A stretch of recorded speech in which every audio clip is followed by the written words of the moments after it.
রাধে রাধে রাধে রাধে রাধে।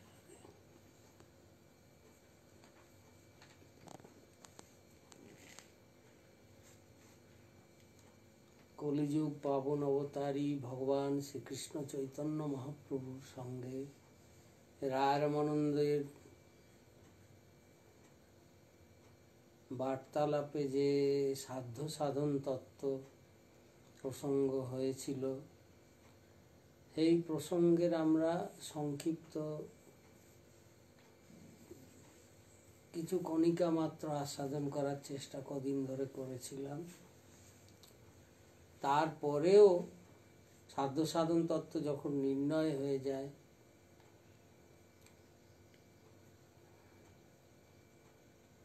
যে সাধন হচ্ছে সাধক দেহে সাধন হচ্ছে ভগবানের নাম মন্ত্রাদি জপ, আর সাধ্য হচ্ছে শ্রী রাধারানীর শ্রীপদারবিন্দ এবং রাধা গোবিন্দ যুগল মিলিত তনু শ্রী গৌর সুন্দরী আমাদের মুখ্য সাধ্য বস্তু। তো তারপরেও রায় রামানন্দ মহাপ্রভুকে বলেন, সাধ্য সাধন তত্ত্ব নির্ণয়ের পরেও বলেন যে প্রভু কৃপা করে আপনি এই বিদ্যানগরে আরো দিন 10-20 থাকুন, থেকে আমাকে একটু শিক্ষা দিয়ে যান। তো প্রভু তার কথায় রাজি হন এবং শিক্ষা কি দেন? শিক্ষা মানে আবারও প্রভু কিছু প্রশ্ন করেন। হ্যাঁ, এটা মানে পরবর্তী পর্যায়ে যেটা সাধকদের সাধক জীবনে জানবার বস্তু, জ্ঞাতব্য বস্তু, সেই বিষয়ে মহাপ্রভু মানে বলা যেতে পারে যে এক অর্থে যে রায় রামানন্দ সংবাদের পরিশিষ্ট। হ্যাঁ, শেষ দিকে কিছু প্রশ্নোত্তর আছে। রায় রামানন্দকে মহাপ্রভু জিজ্ঞাসা করেছেন, রায় রামানন্দ উত্তর দিয়েছেন। তো আমরা তারও কিছু কণিকা আস্বাদন করার চেষ্টা করব। হ্যাঁ, মহাপ্রভু রায় রামানন্দকে জিজ্ঞাসা করলেন, প্রভু কহে কোন বিদ্যা বিদ্যা মধ্যে সার? মহাপ্রভু রায় রামানন্দকে জিজ্ঞাসা করলেন যে বিদ্যা কাকে বলে, হ্যাঁ, এবং সমস্ত বিদ্যা সার বিদ্যা কি সেটা তুমি বলো। রায় কহে কৃষ্ণ ভক্তি বিনা বিদ্যা নাহি আর। রায় রামানন্দ বললেন যে প্রকৃত বিদ্যা হচ্ছে কৃষ্ণ ভক্তি। কেন এই কথা বললেন? তখনকার দিনে কি বিদ্যা মানে লেখাপড়ার কি ব্যবস্থা ছিল না কিছু? রায় রামানন্দ নিজে কি অন্য কোনো বিদ্যা অধ্যয়ন করেননি? আরে নিশ্চয়ই করেছেন। তো বিদ্যা দুরকম। দুরকম কিভাবে? না, এক বিদ্যা আমাদের কাছে বহির জগৎকে প্রকাশিত করে। আমরা লৌকিক জগতে যাকে শিক্ষা বলি, স্কুল কলেজ বিদ্যা বিশ্ববিদ্যালয় এসবের যে বিদ্যা, এই বিদ্যা আমাদের বহির জগতের জ্ঞান লাভে সহায়তা করে, বহির জগৎকে আমাদের কাছে প্রকাশিত করে। বাইরের জগৎ আমরা বাইরের জগৎ সম্বন্ধে আমরা সচেতন হতে পারি, জানতে পারি। তো এই যে বিদ্যা, এই বিদ্যাকে বলা হয় জড় বিদ্যা। এই চেতন নয়, চিন্ময় নয়, চেতন বিদ্যা নয়। তো চেতন বিদ্যা আছে আলাদা। চিন্ময় বিদ্যা কি না, যে বিদ্যা আমাদের অন্তর্জগৎকে খুলে দেয়। আমরা বাইরের জগৎ যেটা দেখি সেটা যেরকম বড়, হ্যাঁ, কত বড়। আজকে আমরা যত শিক্ষার প্রচার প্রসার বাড়ছে, আগে আমরা পাশের দেশের খবরও জানতাম না। এখন সারা পৃথিবী আমাদের ইন্টারনেটের মাধ্যমে, সারা পৃথিবী আমাদের হাতের মুঠোয়। কোন দেশে কি হচ্ছে, কোন দেশের কি হালচাল, কার কি পরিস্থিতি, সব কিছু, কোথায় লেখাপড়া, কোথায় নতুন কি বৈজ্ঞানিক আবিষ্কার হচ্ছে, আমরা সব জানতে পারছি। এটা জড় বিদ্যা, এটারও প্রয়োজন আছে। আর কিন্তু মহাপ্রভু সেই বিদ্যা, ওকে বিদ্যা বলে অস্বীকার করলেন না, বললেন সার বিদ্যাটা কি সেইটা বল। তো তাই রামানন্দ বলেন যে সার বিদ্যা কিন্তু এই জড়বিদ্যা নয়। সার বিদ্যা হচ্ছে যেটা আমাদের অন্তর্জগৎকে খুলে দেয়। অর্থাৎ আমরা চোখ মেলে দেখি বাইরের জগৎ, কিন্তু আমরা ভেতরের জগৎকে দেখার চেষ্টা করি না। যা চোখ বন্ধ করে যে ভেতরে একটা জগৎ আছে, প্রতিটি জীবের ভেতরে একটা যে বিশাল জগৎ আছে, হ্যাঁ, সেই জগৎটা মানেও বহির্জগতের চেয়েও বড়। ছোট্ট আধারেই আছে, কিন্তু বহির্জগতের চেয়েও সে জগৎ বিশাল। এবং সে বিদ্যা অর্থাৎ এই যে জড়বিদ্যা স্কুল কলেজে যে পড়ানো হয়, এই জড়বিদ্যা লাভ করে লোকে কি হয়, বাইরের জগৎ সম্বন্ধে জ্ঞান লাভ করে। কিন্তু এই যে বাইরের জগৎ সম্বন্ধে এত লোকে জ্ঞান লাভ করছে, লোকের উপকারটা কি হচ্ছে? আজকে বিজ্ঞান আমাদের উপকার যে করছে না তা নয়, উপকার করছে মানে আমাদের ভোগের সামগ্রী বাড়িয়ে দিচ্ছে। হ্যাঁ, আমরা আরও আরাম আয়েশ করার সুবিধে হচ্ছে। হ্যাঁ, আমাদের আগে তো লাইট ফ্যান ছিল না, এখন লাইট ফ্যান এসি। একটা মানে মধ্যবিত্ত ঘরে আগে ফোন পাওয়া যেত না। হ্যাঁ, টেলিফোন কী জিনিস লোকে জানতোই না। কারুর ঘরে টেলিফোন থাকলে মনে হতো যে ওরে বাবা সাংঘাতিক, বোধহয় সে স্বর্গের লোকবাসী। আর এখন মানে রাস্তায় মানে যারা ফুটপাতেও থাকে তারাও মোবাইলে কথা বলছে সর্বক্ষণ। তো জড়বিদ্যা এইসব অনেক সুবিধে করে দিয়েছে, কিন্তু আজকে দেখো না, বর্তমান সময়টাই তো সবচেয়ে শিক্ষা দিয়ে দিচ্ছে বিজ্ঞানের উন্নতির। হ্যাঁ, যে কী লাভ হচ্ছে উন্নতির ফলে। মানুষের যদি শুভ বুদ্ধি না উদয় হয়, শুভ বুদ্ধি যদি না থাকে, তাহলে এই জড়বিদ্যা মানুষকে ধ্বংসের পথে নিয়ে যাবে।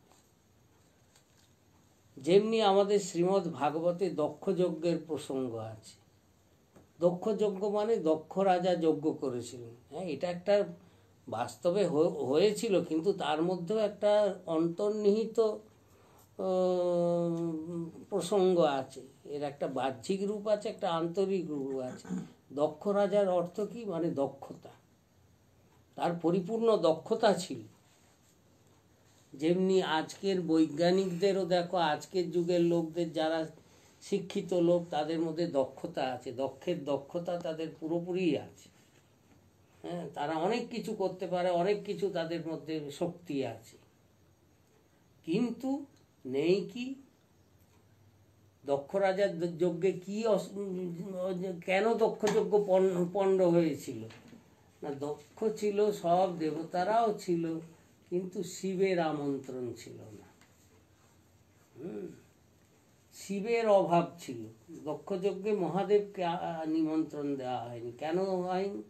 শিব কথার অর্থ কি? শিব কথার অর্থই হচ্ছে কল্যাণ। অর্থাৎ কল্যাণমুখী বৃত্তি ছিল না। দক্ষতা ছিল, কিন্তু সত্য শিব সুন্দরের আবাহন ছিল না। যে সত্য স্বরূপ, কল্যাণ স্বরূপ, সুন্দর স্বরূপ। তো এই যে সত্য শিব সুন্দরের আবাহনটা মানুষের মধ্যে আসবে কোথা থেকে? তার অন্তর্জগৎ থেকে। তার বুদ্ধি যদি ঠিক না হয়, যেমনি একটা রিভলভার, তার মধ্যে আগ্নেয়াস্ত্র, তো সেটা টিপলে, এখন তো রিভলভারও তো নয়, এখন তো AK-47 আরও কত কি উন্নত অস্ত্র বেরিয়েছে, আগ্নেয়াস্ত্র, যে একবার ট্রিগারে চাপ দিলে একসঙ্গে কত গুলি বেরিয়ে যাবে, কত লোককে হত্যা করতে পারবে। তো ওটা আত্মরক্ষার কাজে লাগালে ঠিক আছে। হ্যাঁ, কাউকে যদি কেউ আক্রমণ করলো তখন সে প্রয়োগ করলো, ঠিক আছে। এবং সরকার যখন অস্ত্র তৈরি করে বা লাইসেন্স দেয়, আত্মরক্ষার্থেই সেটা লাইসেন্সটা দেওয়া হয়। ওটা এমনি লোককে মারার জন্য দেওয়া হয়। কিন্তু সেই রিভলভার যদি একটা পাগলের হাতে দিয়ে দেওয়া হয়, একটা উন্মাদ লোক, তার হাতে যদি কেউ ভুল করেও একটা রিভলভার তুলে দেয়, তো সে কি কাজ করবে? সে সেটা আত্মরক্ষার কাজে লাগাবে না ভালো কাজে লাগাবে?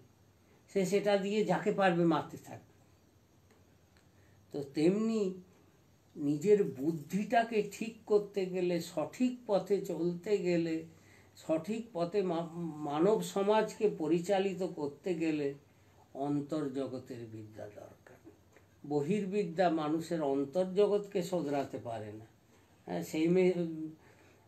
বহির্বিদ্যা লাভ হলে হয় কি, মানুষের বাইরের জগৎ খুলে যায়, কিন্তু ভেতরকে শুদ্ধ করার, ভেতরের চেতনাকে কল্যাণমুখী করার কোনো প্রচেষ্টাও তার মধ্যে নেই, আর সেটা সম্ভবও নয় অন্তর্বিদ্যা ছাড়া। তো সেই অন্তর্বিদ্যাটা কি? হ্যাঁ, ঠাকুর ভক্তিবিনোদ একটা পদে বলেছেন যে জড়বিদ্যা যত মায়ার বৈভব তোমার ভজনে বাধা। এই যে জগতের যত জড়বিদ্যা, এগুলো হচ্ছে মায়ার সৃষ্টি, যাতে লোকে আরও এতে ফেঁসে যায়, আরও এতে আকৃষ্ট হয়ে যায়। জড়বিদ্যা যত মায়ার বৈভব তোমার ভজনে বাধা, মোহ জনমিয়া অনিত্য সংসারে। হ্যাঁ, জীবের মানে যত ভোগ্য বস্তু পাচ্ছে লোকে, তত আরও ভোগ করার ইচ্ছা হচ্ছে। দেখো, আগে যখন জিনিস ছিল না, মানুষের চাহিদাও এত ছিল না, আর এখন যত কিছু দেখছে মানুষের চাহিদাও বেড়ে যায়। একটা অতি সাধারণ থেকে সাধারণ লোক, সে মনে করছে, হ্যাঁ, সে যে মানে লোকের এমন অবস্থা, লোকে মাইনের টাকায় কুলোচ্ছে না, ধার করেও আমাকে গাড়ি কিনতে হবে, হ্যাঁ, ধার করেও আমাকে ফ্রিজ, টিভি, এগুলো। কারণ আর 5 জনের আছে, আমার যদি না থাকে সমাজে আমার স্ট্যাটাসটা কোথায় থাকবে? আমারও ঘরে এসি বসাতে হবে। তো এই চিন্তা করে মানুষ আরও পাগল হয়ে যাচ্ছে। তো তাই বলছেন, জড়বিদ্যা যত মায়ার বৈভব তোমার ভজনে বাধা, মোহ জনমিয়া অনিত্য সংসার। অনিত্য সংসার, যে সংসার থাকবে না, আজ আছে কাল শেষ। ভগবান আমাদের এই জগতে পাঠিয়েছেন কেন? এই জগৎ হয়ে তার কাছে পৌঁছানোর জন্য, আর আমরা এখানে চিরস্থায়ী থাকবার ব্যবস্থা করছি। এইটাই তো সবচেয়ে বড় মূর্খতা। এখানে কেউ চিরকাল থাকতে পারবে? হাজার চেষ্টা করুক, কোনোদিন হবে না। হ্যাঁ, তা আমরা ওই যে চেষ্টা করছি, প্রচেষ্টা করছি আরও ভালো থাকবো, সুখে থাকবো, এই করব, ওর পেছনে হচ্ছে কি, মোহ জনমিয়া অনিত্য সংসারে জীবকে করয়ে গাধা। হ্যাঁ, প্রতিটি মানুষই গাধা হয়ে বুঝছে না, গাধা যেমনি বোঝা টেনে যাচ্ছে। হ্যাঁ, বলে না ধোপার গাধা, তো ধোপারা যত কাপড় কেচে গাধা পিঠে, হ্যাঁ, গাধা কলে গর্ধ করছে কি ভার বাই, খালি ওজন বয়ে যাচ্ছে, যাচ্ছে আসছে, যাচ্ছে আসছে, কিন্তু কোনোটাই হয়তো চিনির বস্তা তার পিঠের ওপর চাপিয়ে দেওয়া আছে, গাধার পিঠে। সে বস্তা বস্তা চিনি নিয়ে যাচ্ছে, কিন্তু এক দানা চিনিও চেখে দেখার তার আর অধিকার হচ্ছে না, ওই বস্তা টানতে টানতেই তার প্রাণ গেল। তো তেমনি জড়বিদ্যাও মানুষকে এই রকম করেছে। হ্যাঁ, তো ভক্তিবিনোদ ঠাকুর বলছেন কি, সরস্বতী কৃষ্ণ প্রিয়া, কৃষ্ণ ভক্তি যার হিয়া, বিনোদের সেই তো বৈভব। অর্থাৎ বিদ্যার অধিষ্ঠাত্রী যে সরস্বতী, সেই সরস্বতী মায়ার জড়বিদ্যার অধিষ্ঠাত্রী নন, তিনি চিন্ময়ী বেদবিদ্যার অধিষ্ঠাত্রী। আমরা যে সরস্বতী পুজো করি, সেখানেও যে পুষ্পাঞ্জলি লোকে দেয়, লোকে তো এগুলো মন্ত্র নিয়ে চিন্তা করে না। তো সেখানেও মন্ত্রে বলা হয়েছে কি, যে বেদ বেদাঙ্গ বেদান্ত বিদ্যাস্থানে ভয়ে বচা, মানে যিনি বেদ বিদ্যার অধিষ্ঠাত্রী, বেদ বেদাঙ্গ বেদান্ত এইসব বিদ্যার অধিষ্ঠাত্রী তিনি। তো বৈদিক শাস্ত্র হচ্ছে সর্বোপরি, আর বৈদিক শাস্ত্রের সার হচ্ছে, বলে ব্রহ্মা একবার সমস্ত শাস্ত্রকে মন্থন করেছিলেন, যত শাস্ত্র আছে।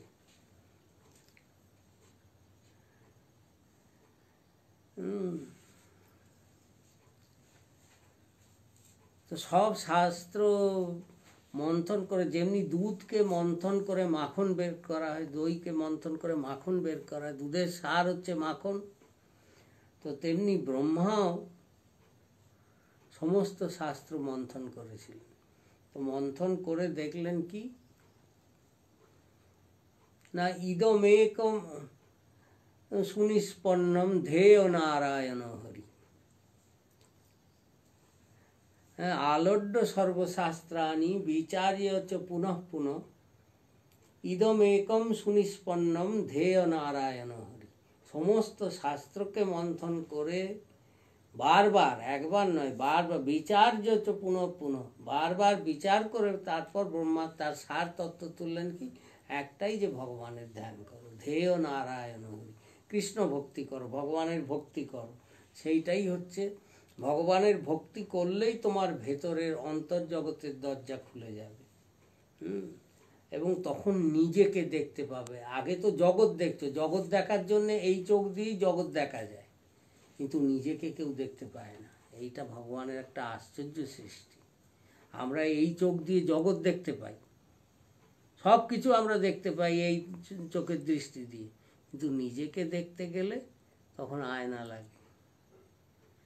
এই চোখ দিয়ে এমনি দেখা যায় না, আয়না সহায়তা ছাড়া, দর্পণ ছাড়া কখনো দেখা যায় না নিজেকে। নিজেকে দেখতে গেলে তখন আয়নার সামনে দাঁড়াতে হয়। তো তাই অন্তর্দৃষ্টি তখন খুলবে যখন নিজের দিকে দৃষ্টি পড়বে। হ্যাঁ, তো নিজের দিকে দৃষ্টি পড়ার উপায় কি না, সৎসঙ্গরূপী দর্পণ। অর্থাৎ জীব যখন সাধু সঙ্গ করবে, ভগবানের ভক্তের সঙ্গ করবে, তো সেই দর্পণে তখন নিজের স্বরূপ দেখতে পাবে। হ্যাঁ, যে জীবের স্বরূপ হয় কৃষ্ণের নিত্য দাস। যে আমরা জগতে এসেছি মায়ার দাসত্ব করবার জন্যে নয়। এইটাই জগতে, সাধারণ লোক জানে কি জগতে লক্ষ্য কি। হ্যাঁ, জগতে জন্ম হয়েছে কি জন্যে না, ওই খাও দাও, ফুর্তি করো, মজা লোটো, ভালো আরাম করে খাও, ভালো করে ঘুমাও, টাকা পয়সা কামাও। টাকা পয়সাও গাধার মতো খেটে টাকা পয়সা কামাও কেন না, আরও ভালো করে ফুর্তি করতে পারবে। হ্যাঁ, ফুর্তি করবে, নানান রকম জগতের নানান রকম রস গ্রহণ করবে। হ্যাঁ, সব ইন্দ্রিয়, হ্যাঁ, শব্দ স্পর্শ রূপ রস গন্ধ জগতের যা কিছু আছে সব অনুভব করবে। হ্যাঁ, পুরো জগতের কে অনুভব করতে পারে, এমন লোক তো জগতে কেউ নেই। হ্যাঁ, লোকের সেই ইন্দ্রিয় শক্তিই বা কোথায়, সীমিত ইন্দ্রিয়ে যতটুকু পারবে করো, তারপর সংসারের গাধা হয়ে খাটতে খাটতে মরো। আর বুড়ো হয়ে অসুস্থ হলে, হ্যাঁ, জগৎগুরু শঙ্করাচার্য তিনি যা বর্ণন করেছেন, তিনি এক জায়গায় বলেছেন, যাবৎ বৃত্ত উপার্জন শক্ত তাবৎ নিজ পরিবার রক্ত। যতদিন তুমি খাটতে পারবে, পয়সা আয় করতে পারবে, তোমার পরিবারের লোক তোমাকে রক্তের মতন ভালোবাসবে। আরে বাবা, শরীর থেকে একটু যদি রক্ত বেরিয়ে যায়, লোকে যেমনি চিন্তিত হয়ে যায়, তোমাকেও লোকে সেইরকম ভালোবাসবে। আর তদনুন জরয়া জর্জর গেহে দেহে, যখন জরাগ্রস্ত হয়ে পড়বে, আর খাটতে পারবে না, হ্যাঁ, অশক্ত হয়ে পড়বে, বার্তাঙ্ক পিনা পৃচ্ছতি গেহে, কেউ ভুলে তোমাকে একবার জিজ্ঞাসা করবেন যে হ্যাঁ তুমি কেমন আছো, কারণ জানি জিজ্ঞেস করলেই বুড়ো আবার ফিরিস্তি দেবে, বুড়ো হোক বুড়ি হোক ফিরিস্তি দেবে, আমার এই কষ্ট, এই রোগ ব্যাধি, তার চেয়ে বাবা জিজ্ঞেস না করা ভালো। আর যতদিন বৃত্ত পার্জন শক্ত, ততদিন তোমার সংসারের লোক তোমায় পুজবে। তো তাই বলছেন কি, যে এই প্রকৃত বিদ্যা, অন্তর্জগতের বিদ্যা যা, তা হলো ভক্তি। এবং রায় রামানন্দ বললেন কি, কৃষ্ণ ভক্তি বিনা বিদ্যা নাহি আর। এই প্রকৃত বিদ্যাই হচ্ছে গোবিন্দ চরণের মতি, যা জীবকে ভগবানমুখী করে। হ্যাঁ, জাগতিক বিদ্যা লাভ করে যত সার্টিফিকেট পাবে, তার তত মনে হয় আমি আরও বড় চাকরি পাবো, বড় বেশি পয়সা কামাবো, বেশি বুদ্ধিমান হব। তো এটা করে কি, ভগবত বিমুখ করে দেয়। আর একমাত্র ভক্তিই পারে অন্তর্মুখ করতে, ভগবানের দিকে ফিরিয়ে আনতে। তাই বললেন কৃষ্ণ ভক্তির মতো আর বিদ্যা নেই। হ্যাঁ, মহাপ্রভু নিজেও লৌকিক লীলাতে দেখা যায়, তাকেও তিনি নিজেও শ্রীমুখে একবার বলেছিলেন যে সেই সে বিদ্যার ফল জানিহ নিশ্চয়, কৃষ্ণ পাদপদ্মে যদি চিত্তবৃত্তি হয়। হ্যাঁ, যে সেইটাই জানবে বিদ্যার প্রকৃত ফল, যদি ভগবানের চরণে নিজের চিত্তবৃত্তি যায়। তো এখানে রায় রামানন্দের মুখ দিয়েও তাই বলিয়ে দিলেন কি, কৃষ্ণ ভক্তি বিনা বিদ্যা নাহি আর, কৃষ্ণ ভক্তি ছাড়া আর কোনো বিদ্যা নেই। হ্যাঁ, এইটাই হচ্ছে সমস্ত বিদ্যার মধ্যে, ভগবানের চরণে ভক্তি, গোবিন্দ চরণে ভক্তি, রাধারানীর চরণে ভক্তি, এইটাই হচ্ছে সর্ববিদ্যার সার বিদ্যা। হ্যাঁ, শ্রীপাদ রামদাস বাবাজি মহারাজ তার কীর্তনে বলতেন, আস্বাদন করিয়েছেন খুব সুন্দর। হ্যাঁ, বলতেন যে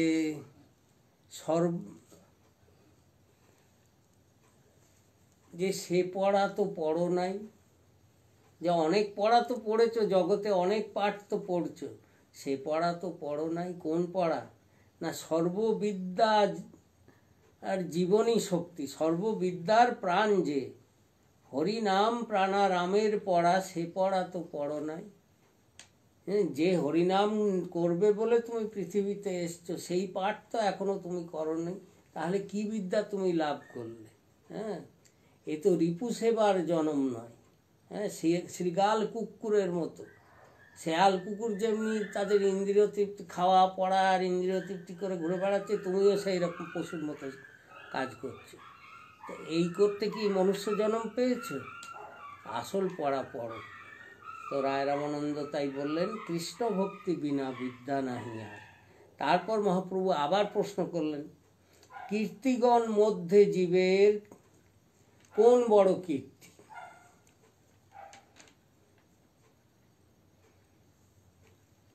যে জগতে এসেছে কিছু কীর্তি করে যাও, যেটা থাকবে। হ্যাঁ,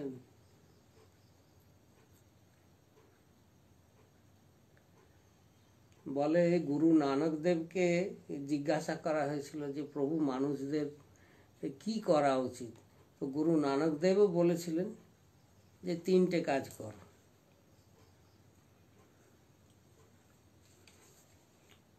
না, নাম জপো, ভগবানের নাম জপ করো, কিরত করো, এমন কাজ করো যেটা তোমার জগতে অক্ষয় থাকে।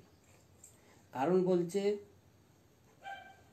চলচ্চিত্তম চলদ্বৃত্তম চলজ্জীবন যৌবনম চরাচরমিদম সর্বম কীর্তিযস্য সজীবতি। কি না চলচ্চিত্রম, সব ছবি চলে যায়। চলদ্বৃত্তম, পয়সা কড়ি আজ আছে কাল ফকির। কালকেই প্রসঙ্গ হচ্ছিল যে বড় বড় যারা নবাব বাদশাহ ছিল, আজকে তাদের বংশধররা কেউ রিক্সা চালাচ্ছে, কেউ এরকম করছে, এই অবস্থা তাদের হয়েছে। যারা একদিন সারা ভারতের মালিক ছিল, তাদের বংশধররা আজ রিক্সা চালাচ্ছে, কেউ ভিক্ষা করছে, এই অবস্থা। তো চলচ্চিত্রম চলদ্বৃত্তম চলদ জীবন যৌবনম, এই জীবনও কখন চলে যাবে তার ঠিক নেই, আর যৌবনের তো কোনো ভরসাই নেই।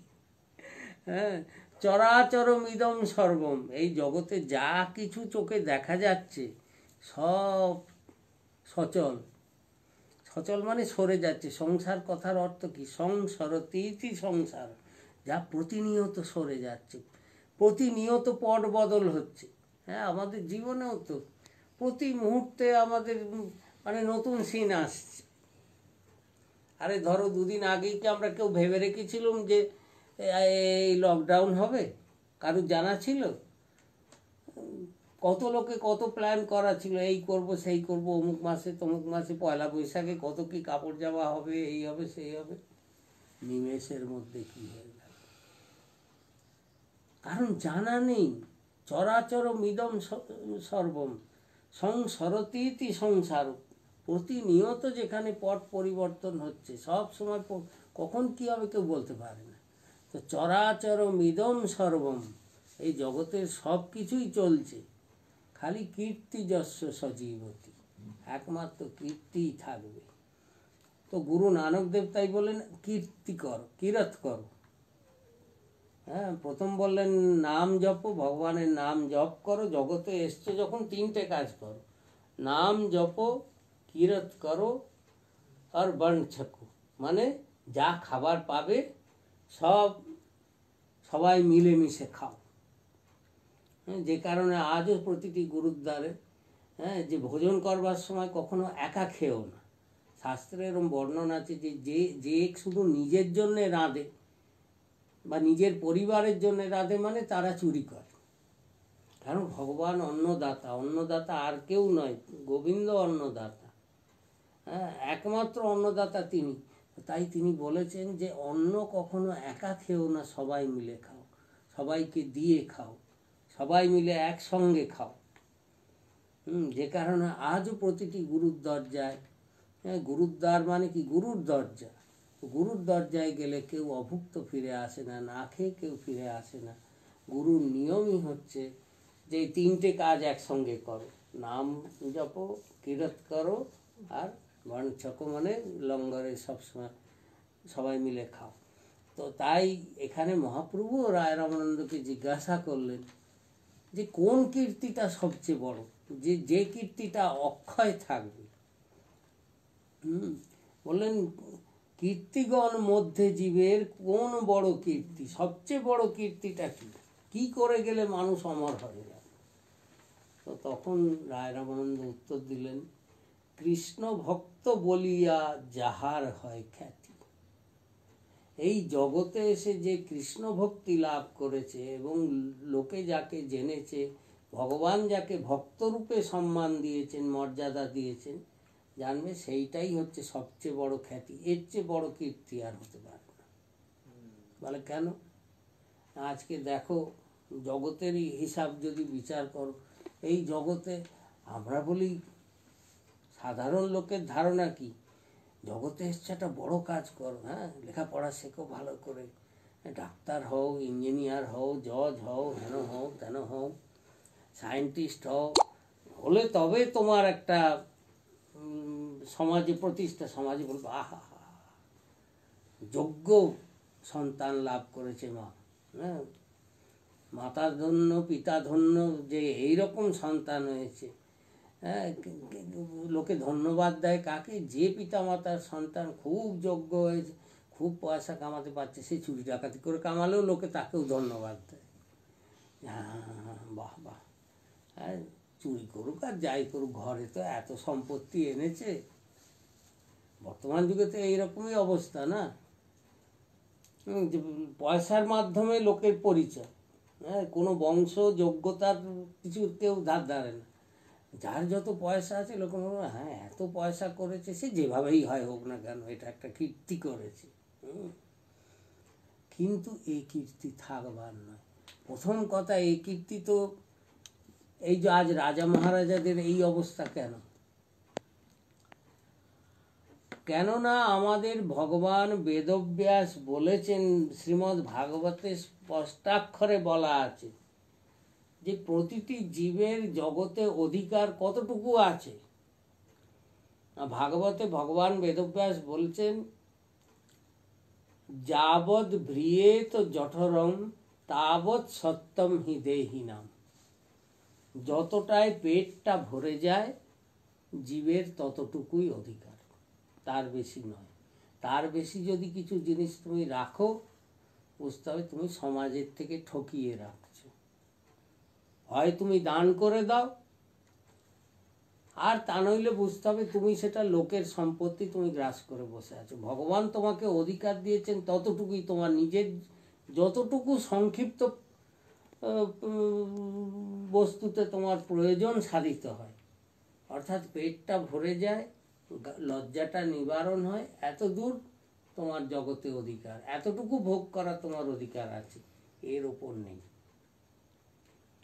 কিন্তু আমাদের লক্ষ্য আরও চাই, আরও চাই, চাহিদা কার শেষ হবে?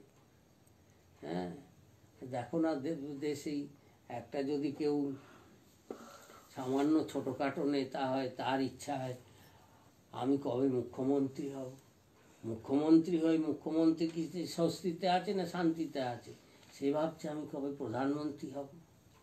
প্রধানমন্ত্রী ভাবছে আমি কবে আমেরিকার প্রেসিডেন্ট হব। আমেরিকার প্রেসিডেন্ট ভাবছে কবে আমি সারা বিশ্বটাকে আমার অধীনে আনব। হ্যাঁ, শান্তি কারো নেই, সবাই অশান্ত। তারা ভাবছে হ্যাঁ আরও চাই, আরও চাই। এবং আজ জগতে যত রাজা মহারাজারা ছিল, কার নাম লোকে মনে রেখেছে? কেউ বলে তাদের নাম? কে মনে রেখেছে? আরে বেশি কথা কি, আমরাই ছোটবেলায় যাদের দেখেছি হ্যাঁ, আমাদের সময় তখন ইন্দিরা গান্ধীর রাজত্ব ছিল, তাকে চোখেও দেখেছি, বাবারে দেখতে কত সুন্দর, তার জন্যে লোকে পাগল ছিল। আর আজকের বর্তমান প্রজন্মকে জিজ্ঞেস করে দেখো তো, কেউ জানেই না, আকর্ষণ কারণ নেই। ওই গান্ধী পরিবার আছে, রাহুল গান্ধী, ইন্দিরা গান্ধীর নাতি এই অবধি জানে, এই কিন্তু ইন্দিরা গান্ধীর প্রতি আকর্ষণ আমাদের সময় যা দেখেছি লোকের আকর্ষণ, এখন তো কারোরই নেই। কারণ এই সব রাজা মহারাজা সব চলে গেছে, তাদের কীর্তিও তাদের সঙ্গে চলে গেছে, নশ্বর।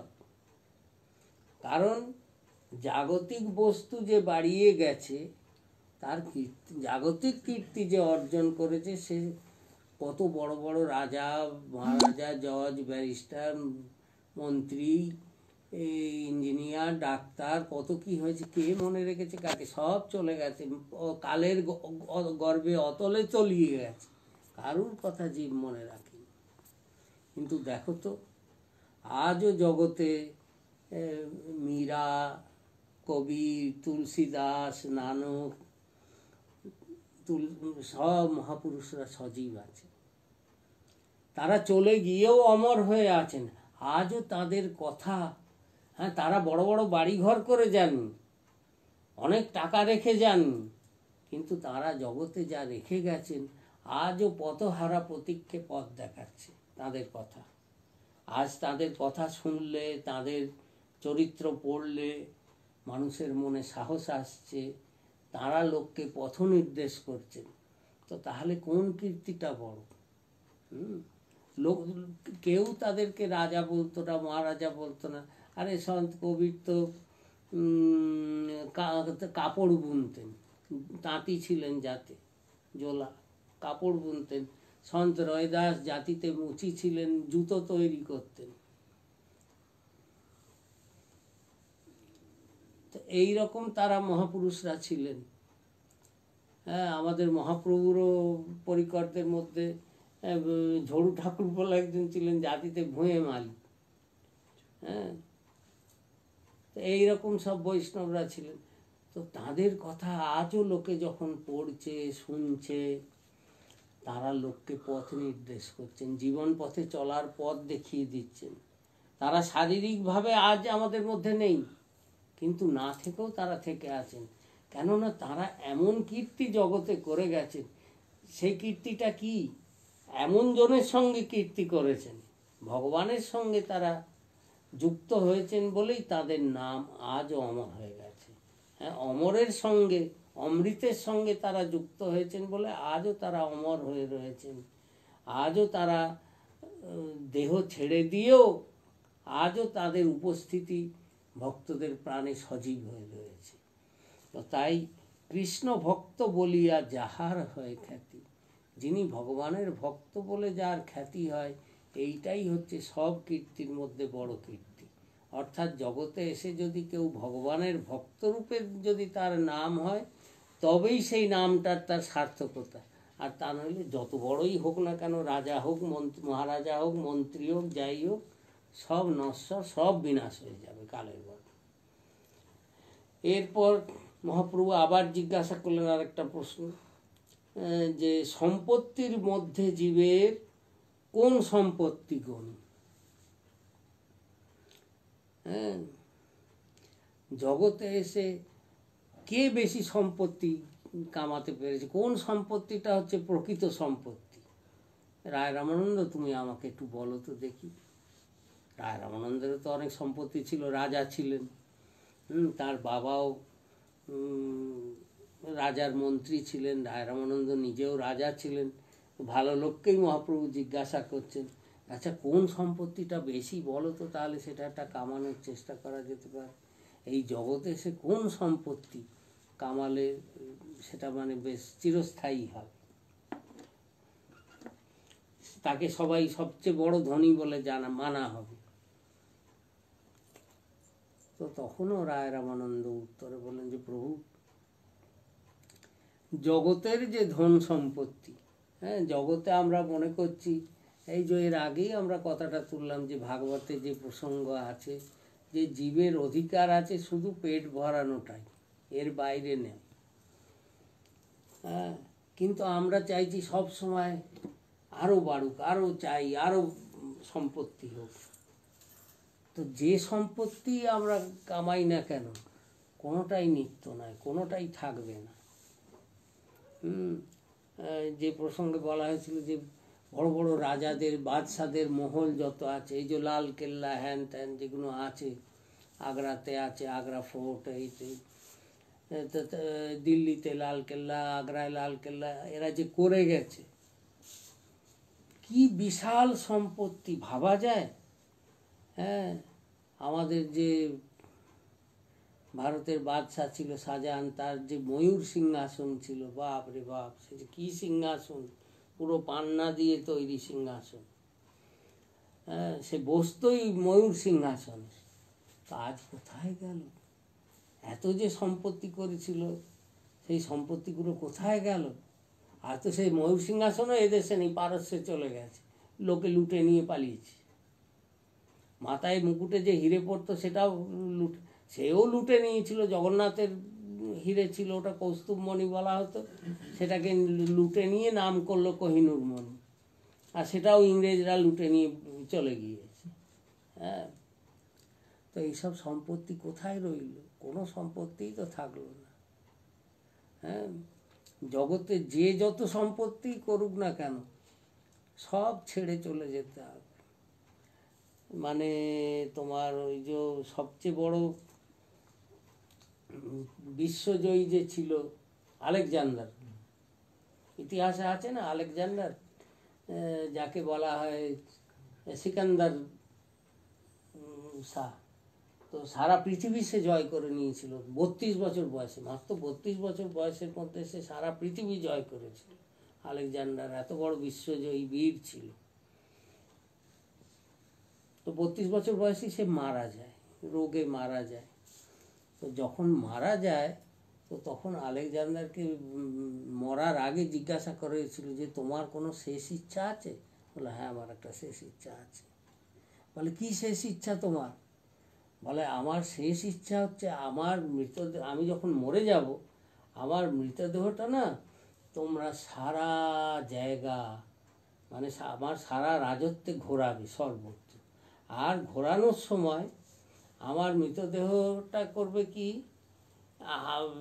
মানে ঢাকা দাও যা করো, হাত দুটো বাইরে ঝুলিয়ে রেখো। বলে হাত কেন ঝুলিয়ে রেখে? বলে হাত আমার গায়ে যেন না থাকে, হাত দুটো যে গাড়িতে করে ঘোরাবে, ওই গাড়ির দুদিকে যেন দুটো হাত আমার বেরিয়ে থাকে। আরে কেন না, আমাকে দেখে যাতে লোকে শিক্ষা পায় যে আমি সারা পৃথিবী জয় করে নিয়েছি, কিন্তু যাওয়ার সময় খালি হাতে চলে গেল, কিচ্ছু নিয়ে যেতে পারলুম না, আমার হাত দুটো খালি রয়েছে, ঝুলে রয়েছে। সেই আমার দুদিকে যেন হাত দুটো ঝুলিয়ে দিয়ে আমাকে গড়ানো হয়। কেননা জগতে এসেছিলাম যখন খালি হাতে, আবার চলে যাচ্ছি এখনও খালি হাতে। যা কিছু পেয়েছিলাম জগতে, কিন্তু একটা জিনিসও নিয়ে যেতে পারলাম না। তো এই আলেকজান্ডার মস্ত বড় শিক্ষা দিয়ে গিয়েছিল, তবু তো আমাদের শিক্ষা হয় না। হ্যাঁ, যে এই যে সংসারে জগতে এত ঝামেলা অশান্তি খুঁটি নাটি নিয়ে, হ্যাঁ, যদি জগতের মানুষ একবারও একটু চিন্তা করে যে এখান থেকে কিছু নিয়ে যাওয়া যাবে না, এখানের জিনিস এখানেই ছেড়ে রেখে যেতে হবে। কেউ আজ পর্যন্ত কেউ নিয়ে যেতে পারেনি, আমিও পারব। তবে একটা জিনিস নিয়ে যাওয়া যাবে, যেটা নিয়ে যাওয়া যাবে, রায় রামানন্দ বললেন সেটা যদি কামাতে পারো সেটা নিয়ে যেতে পারবে। তো সেই সম্পত্তিটা সবচেয়ে বড় সম্পত্তি, যে সম্পত্তিটা নিয়ে যেতে পারবে। জগতের কোনো সম্পত্তিতে সঙ্গে যেতে পারবে না, কিন্তু এমন একটা সম্পত্তি আছে যেটা যদি জগতে এসে তুমি কামাতে পারো, সে সম্পত্তি তুমি যাবে যখন তোমার সঙ্গেই যাবে। বলে কি? বললেন রাধা কৃষ্ণে প্রেম যার সেই বড় ধনী। অর্থাৎ শ্রী রাধা গোবিন্দের সঙ্গে যদি সম্বন্ধ হয়, ভগবানের সঙ্গে যদি সম্বন্ধ হয়, তার চরণে যদি প্রেম হয়, তো তাহলে সেই সম্পত্তির চেয়ে বড় সম্পত্তি আর হতে পারে না। সেই সম্পত্তি দেহ চলে গেলেও জীব সেটা নিয়ে যেতে পারবে, সে যেখানেই যাক না কেন, ওই সম্পত্তি তার থাকবে।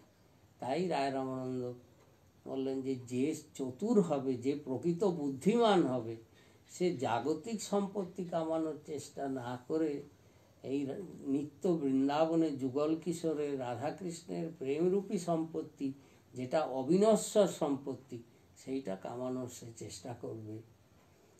সেই হবে সার্থক বুদ্ধিমান, সেই হবে প্রকৃত সম্পত্তিবান, যে সম্পত্তি সে নিয়ে যেতে পারবে। রাধে রাধে।